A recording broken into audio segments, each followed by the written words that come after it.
as the sun begins to set over Oakwood. Mr. Clifford, Needy's father, is returning home after a long day of work in the fields.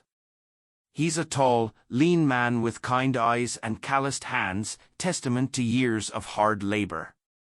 As he approaches their modest mud brick house, he notices something unusual. The usual sounds of chatter and cooking are absent. Stepping through the low doorway, Mr. Clifford's eyes adjust to the dim interior. There, on their worn wooden couch, sits Needy. But something is terribly wrong. His daughter, usually so vibrant and talkative, is hunched over, her body shaking with silent sobs. Tears stream down her face, leaving glistening tracks on her cheeks. "Needy?" Mr. Clifford calls out, his voice laced with concern. "Why are you crying, my child?" Needy looks up at her father, her eyes wide with fear and frustration. She opens her mouth to speak, but no words come out. Only a strangled, choking sound escapes her lips. Mr. Clifford moves closer, kneeling beside his daughter. "What's wrong? Please, tell me what's happened," he pleads, his rough hands gently clasping Needy's trembling ones. Again, Needy tries to speak. Her mouth forms words, but no sound emerges. It's as if her voice has been stolen away, leaving her trapped in a silent prison. Growing more worried by the second, Mr. Clifford says, "I told you everything will be fine, remember? Whatever it is, we can face it together." But Needy can only shake her head, tears falling faster now. She gestures wildly, pointing to her throat, then making talking motions with her hand. Her father watches, bewildered and increasingly alarmed. "Are you playing a joke on me?" he asks, a note of desperate hope in his voice. "This isn't funny, Needy. Please, say something." Needy's face crumples in despair. She grabs a nearby stick and frantically begins scratching in the dirt floor of their home. Mr. Clifford leans in close, trying to decipher the shaky letters his daughter is etching. "Can't speak." The reality of the situation hits Mr. Clifford like a physical blow. His beloved daughter, known for her melodious voice and quick wit, has somehow lost the ability to speak. Fear and confusion war within him as he tries to make sense of this impossible situation. "Linda," he calls out, his voice cracking. "Linda, come quickly." Mrs. Linda, Needy's mother, emerges from the back room. She's a stout woman with a perpetual frown, her once pretty face now lined with years of hardship and bitterness. "What's all this shouting about?" she demands, wiping her hands on her faded wrapper. Mr. Clifford turns to his wife, gesturing frantically at their daughter. "Something's happened to Needy. She can't speak." Mrs. Linda's eyes narrow as she looks at her daughter. Instead of the concern one might expect from a mother, her gaze is cold, almost calculating. "Can't speak, you say," she murmurs, more to herself than to her husband. "Yes, yes," Mr. Clifford exclaims. "Look at her. She's trying to talk, but nothing's coming out. What could have caused this?" Mrs. Linda is silent for a long moment, her eyes never leaving Needy's tear-stained face. Then, in a voice devoid of emotion, she utters words that send a chill through the room. "She is cursed." Mr. Clifford recoils as if struck. "Cursed? What are you talking about, woman? Our daughter needs help, not superstitious nonsense." But Mrs. Linda remains unmoved. "You heard me. She's brought this upon herself. It's a curse, plain and simple." As her parents argue, their voices rising in anger and fear, Needy can only watch helplessly. She wants to scream, to tell them to stop, to explain what's happened, but her voice remains locked away, leaving her a silent observer to her own tragedy. Days pass, and Needy's condition doesn't change. Mr. Clifford tries everything he can think of to help his daughter: herbal remedies, prayers to the ancestors, even a visit from the village healer. But nothing works. Needy remains mute, her once cheerful demeanor replaced by a cloud of sadness and frustration. As news of Needy's affliction spreads through Oakwood, so do the rumors. The village, once enamored with the beautiful young woman, now regards her with a mixture of pity, fear, and suspicion. At the village well, women gather to fetch water and trade gossip. Their whispered conversations carry on the breeze. "Did you hear about Clifford's daughter? The one who can't speak anymore?" "Yes, it's all anyone's talking about. I heard she's cursed. Probably angered a powerful spirit. Well, I think she's faking it for attention. You know how vain she's always been." No, it must be karma. She rejected so many good men, now she's paying the price. The rumors grow wilder with each retelling. Some claim Needy made a deal with dark forces for her beauty, and this is the price. Others suggest she's possessed by an evil spirit that's stolen her voice. Through it all, Needy becomes increasingly isolated. Friends who once sought her company now cross the street to avoid her. Children who used to beg for her stories now run away in fear when they see her approaching. One afternoon, about a week after Needy lost her voice, a commotion outside draws the family's attention. A sleek car, unlike anything seen before in Oakwood, pulls up in front of their humble home. The villagers gather, whispering excitedly, wondering who could be inside such a grand vehicle. The car door opens, and out steps Gerard, Needy's ex-husband. He's dressed in fine city clothes, a stark contrast to the simple garments of the villagers. His handsome face is set in a hard expression as he strides towards the house.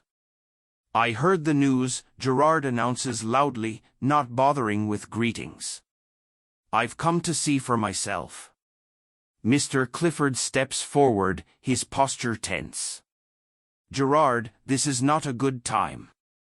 Needy is unwell." But Gerard pushes past him, entering the house uninvited. His eyes lock onto Needy, who's standing in the corner, her eyes wide with surprise and a hint of fear. "So it's true," Gerard says, his voice dripping with disdain. The great beauty of Oakwood, struck dumb. How the mighty have fallen. Needy shakes her head, trying to communicate, but Gerard cuts her off with a harsh laugh. "Don't bother trying to charm your way out of this one, Needy. Your wickedness knows no bounds, and I'm glad you're finally reaping what you've sown." His cruel words hang in the air, sharp as knives. Needy's face contorts with anger and hurt. Though she can't speak, her eyes blaze with fury. She points at the door, her gestures leaving no doubt about her desire for Gerard to leave. Mr. Clifford steps between them. "That's enough, Gerard. You've said your piece. Now go." For a moment, it seems Gerard might argue further. But something in Mr. Clifford's stern gaze makes him think better of it. With a final sneer at Needy, he turns and stalks out of the house. As Gerard's car drives away, kicking up a cloud of dust, the villagers begin to disperse. But their whispers grow louder, fueled by this new dramatic scene.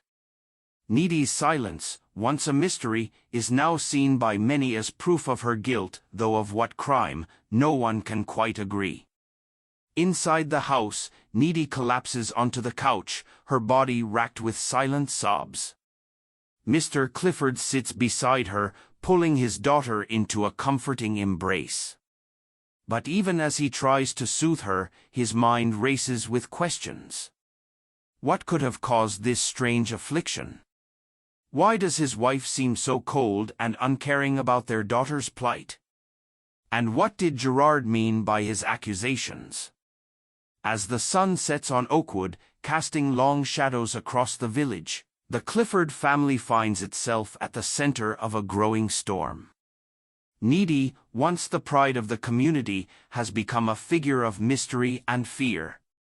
Her silence echoes louder than any words, leaving everyone to wonder what dark secrets lie behind her missing voice. Mr. Clifford sitting under a large oak tree near their home. His face is lined with worry, his eyes tired from sleepless nights. As he watches the village come to life, his mind races with questions and fears. What could a child do to make her own mother hate her so much? He wonders aloud, his voice barely above a whisper. The strained relationship between Needy and Mrs. Linda has become impossible to ignore. While Mr. Clifford frets over their daughter's condition, his wife remains coldly indifferent. Running his hand over his face, Mr. Clifford looks up at the sky. "Oh, my ancestors," he pleads, "please help me solve this problem. What must I do to help my daughter?" As if in answer to his prayers, an idea strikes him. He will consult a seer, someone who can peek beyond the veil of the physical world and find answers where there seem to be none. With renewed energy, Mr. Clifford returns to the house. He finds Needy in her room, staring blankly at the wall. "Don't worry, my child," he says, gently squeezing her shoulder. "I will find a way to help you." Needy looks up at her father, a glimmer of hope in her eyes. She nods, managing a small smile, the first he's seen in weeks. The next day, word spreads through Oakwood that Mr. Clifford has sent for a famous seer from a neighboring village. The news causes quite a stir. Villagers gather in small groups, speculating about what the seer might reveal. "Maybe we'll finally learn what evil spirit has taken Needy's voice," one old woman cackles. "Or perhaps it's not an evil spirit at all, but a punishment from the gods," another suggests. As the sun reaches its peak, a strange figure appears on the road leading into Oakwood. The seer, draped in colorful robes and adorned with jangling beads and charms, cuts an impressive figure. Children peek out from behind their mothers' skirts, both fascinated and frightened by this mysterious visitor. Mr. Clifford greets the seer at the edge of the village, bowing respectfully. "Thank you for coming," he says. "We are in desperate need of your wisdom." The seer nods solemnly. "I have heard of your daughter's affliction. Lead me to her, and we shall see what the spirits reveal." Inside the Clifford home, Needy sits nervously on a stool, her hands twisting in her lap. Mrs. Linda stands in the corner, her face an unreadable mask. The air feels thick with tension and unspoken words. The seer circles Needy, muttering incantations under their breath. Suddenly, they stop, placing their hands on Needy's eyes.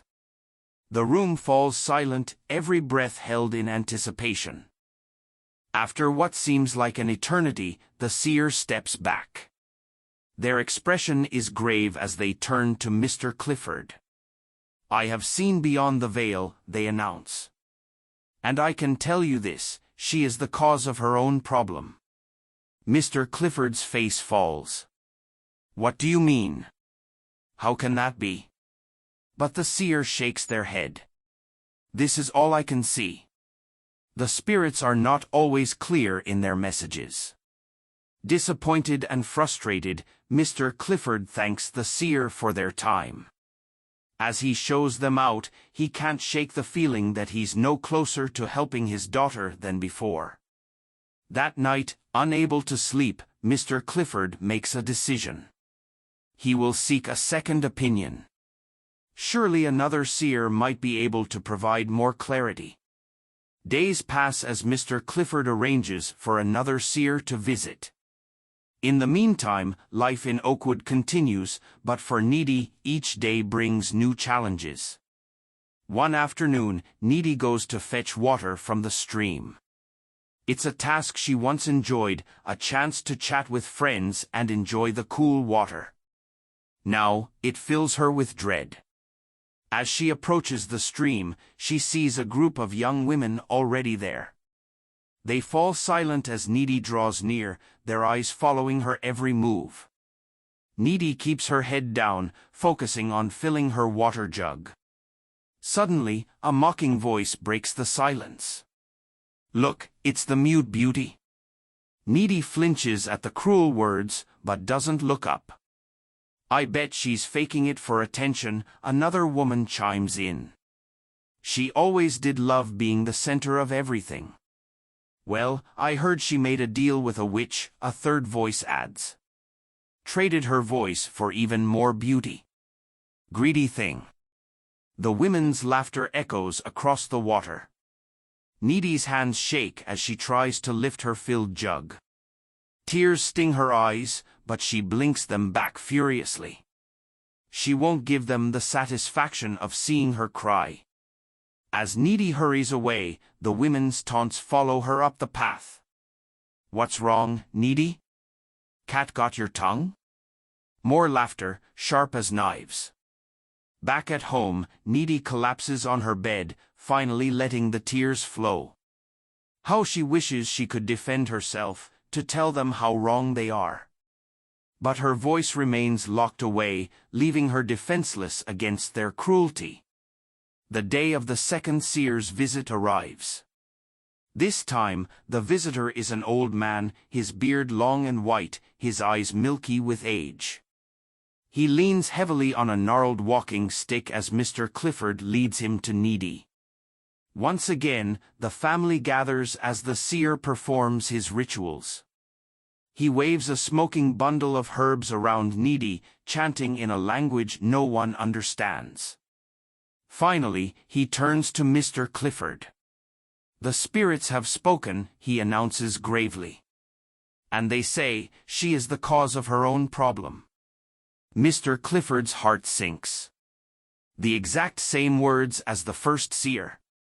"But what does that mean?" he pleads. "How can we help her?" The old man shakes his head sadly.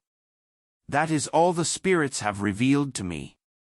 I am sorry I cannot offer more." As the second seer leaves, Needy's frustration boils over. In a burst of anger, she leaps up, gesturing wildly at the departing man. Her face is contorted with rage and despair as she tries desperately to communicate. Mr. Clifford attempts to calm his daughter, but Needy pushes past him.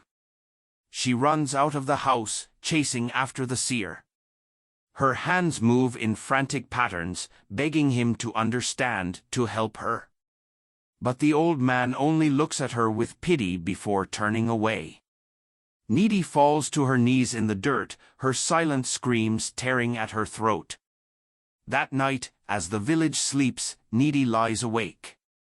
The moon casts eerie shadows across her room as she replays the events of the past weeks in her mind.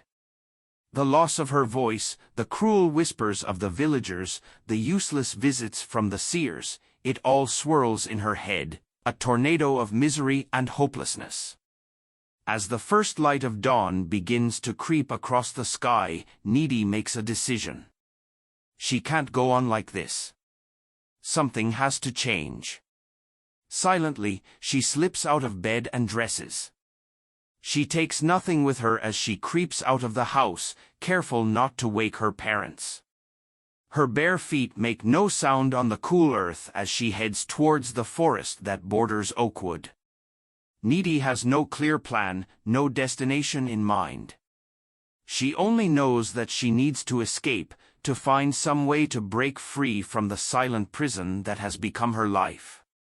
As she walks deeper into the forest, the trees grow thicker, blocking out the growing light. Branches catch at her clothes and hair, but Needy pushes on. Her mind is filled with dark thoughts, each step taking her further from the village and the pain it represents. Hours pass, and Needy finds herself in a part of the forest she's never seen before. The trees here are ancient, their trunks twisted into strange shapes. An eerie mist clings to the ground, swirling around her ankles. Suddenly, Needy hears the sound of running water. Following the noise, she pushes through a tangle of vines and finds herself on the bank of a wide, fast-flowing river. The water gleams invitingly in the dappled sunlight that filters through the canopy. Needy steps closer, mesmerized by the rushing current. A thought enters her mind, dark and tempting. If she can't live with her voice, perhaps she shouldn't live at all. She takes another step towards the water's edge, her heart pounding. Just as she's about to take one more step, a voice breaks through her trance. "Do not be afraid, child." Needy spins around, her eyes wide with shock. There, seated gracefully atop the water's surface, is a figure unlike any she's ever seen. It's a woman, but not a woman. Her skin shimmers with an otherworldly light, and her hair moves as if blown by an unfelt wind. "Your tears have reached us," the figure continues, her voice as melodious as the river itself. "I am the goddess of this river, and I have come to offer you a choice." Needy can only stare, her mouth open in silent amazement. The river goddess smiles gently. "I offer you 3 wishes, child. Whatever you desire in your heart will be granted. Choose wisely, for such an opportunity comes but once in a lifetime." As the gravity of the moment sinks in, Needy's mind races. 3 wishes, a chance to change everything. But what should she wish for? Needy standing by the river, her face a mixture of awe and determination. The river goddess hovers before her, waiting patiently for Needy's wishes. Needy takes a deep breath, her mind made up. Though she can't speak, she closes her eyes and makes her wishes in her heart. To regain her ability to speak. To become wealthy. For her mother to confess the truth. As soon as the last wish forms in her mind, a warm golden light envelopes Needy. She feels a tingling sensation in her throat, and when she opens her mouth, a small gasp escapes her lips, the first sound she's made in weeks. "It is done," the river goddess says with a gentle smile. "Return home, child. Your new life awaits." With tears of joy in her eyes, Needy bows deeply to the goddess. When she straightens, the mystical figure has vanished, leaving only the rushing river and the whispering trees. Filled with a newfound energy, Needy races through the forest, retracing her steps back to Oakwood. The sun is just peeking over the horizon as she reaches the outskirts of the village. Already, she can hear a commotion coming from the direction of her home. As Needy approaches her family's compound, she sees a crowd gathered outside. Pushing her way through, she enters the house to find a scene she never expected. In the center of the main room stands her mother, Mrs. Linda. But gone is the cold, indifferent woman of recent weeks. Instead, Mrs. Linda is sobbing, her face a mask of guilt and anguish. "I confess," Mrs. Linda cries out, her voice thick with emotion. "I am responsible for all of Needy's suffering." The room falls silent as everyone turns to see Needy in the doorway. For a moment, no one moves, shocked by her sudden appearance after her disappearance into the forest. Then, in a clear, strong voice that surprises even herself, Needy speaks, "Mother, why?" Gasps ripple through the crowd. Mr. Clifford rushes to his daughter, enveloping her in a tight embrace. "Needy, you can speak." "But how?" Needy gently disengages from her father's arms, her eyes locked on her mother. "Please, Mother. Tell us the truth." Mrs. Linda sinks to her knees, her body shaking with sobs. "I am responsible for Needy's suffering, and I beg for your forgiveness." I was the snake that haunted her visions, the one no one else could see, leading everyone to believe she was mad. I tormented her with these visions, driving her to the brink of isolation and causing her to lose her marriage. Please, Needy and my husband, I implore you to forgive me. I took Needy's voice the day she discovered my secret, catching me as I transformed from snake to human. Faced with the threat of exposure, I silenced her to protect myself.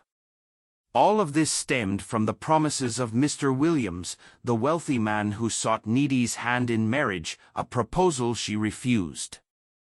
Mr. Williams assured us of a life of wealth and comfort, and in my desperation for this new life, I let anger consume me. I believed that by tormenting Needy, she would relent and agree to marry him. I was blinded by greed and the lure of Mr. Williams' promises. My actions were driven by a misguided hope for a better future, but instead, I caused immeasurable pain and suffering. Please, forgive me. Needy stands still, absorbing her mother's words. A mix of emotions flashes across her face: hurt, anger, disbelief, and finally, a glimmer of understanding. Mother, Needy says softly, kneeling beside the weeping woman. What you did was wrong. You hurt me deeply. But I forgive you. A collective gasp goes through the room. Mr. Clifford looks at his daughter in amazement, marveling at her capacity for forgiveness in the face of such betrayal. As the truth settles over the gathering, the villagers begin to disperse, whispering among themselves about this incredible turn of events. Mr. Clifford ushers out the remaining onlookers, leaving the family alone to begin the process of healing. In the days that follow, Oakwood buzzes with the news of Needy's returned voice and Mrs. Linda's confession. The villagers who had shunned Needy now approach her with apologies, ashamed of their cruel behavior. But the biggest surprise is yet to come. One morning, Needy wakes to find a stack of official-looking documents on the table. As she reads through them, her eyes widen in disbelief. Father! Mother, she calls out. Come quickly. When her parents enter the room, Needy holds up the papers, her hands shaking slightly. These documents, they say we now own several profitable businesses in the city. And there's a bank statement here showing an account in my name with more money than I can even comprehend. Mr. Clifford takes the papers, his brow furrowed in confusion. But how is this possible? We've never owned any businesses, let alone had this kind of money. Needy thinks back to her wishes by the river. Could this be the wealth she had asked for? She decides to keep the true source of this windfall to herself, at least for now. Perhaps it's a distant relative we never knew about, she suggests. Or a mistake at the bank. But if it's real, our lives will never be the same. As the Clifford family adjusts to their newfound wealth, Needy uses her resources to help improve life in Oakwood. She funds the construction of a new school, ensures the village has access to clean water, and sets up a small business loan program to help her neighbors start their own enterprises. Moral lesson. This tale teaches us several important life lessons. 1. The power of forgiveness. Despite the immense pain and betrayal caused by her mother, Needy chose to forgive. This act of forgiveness allowed for healing and a new beginning. 2. Resilience in the face of adversity. Needy faced numerous challenges, from losing her voice to being ostracized by her community. Yet, she persevered and ultimately overcame these obstacles. 3. The importance of using one's blessings to help others. When Needy gained wealth, she chose to use it to improve her community rather than for personal gain alone. 4. True character is revealed in difficult times. The story shows how people's true natures were exposed during Needy's struggles, from the cruelty of some villagers to the unwavering support of her father. 5. Self-worth isn't determined by others' opinions. Needy learned to value herself regardless of how others treated her, especially evident in her interaction with her ex-husband Gerard. To the viewers, if you enjoyed this compelling story of resilience, forgiveness, and personal growth, please subscribe to this channel for more inspiring tales that offer valuable life lessons. By subscribing, you'll gain access to a wealth of stories that entertain while also providing insights into the human experience and moral dilemmas. Don't miss out on future narratives that could spark your imagination and provide food for thought. Hit that subscribe button now to join our community of story lovers and continue your journey of discovery through the power of storytelling.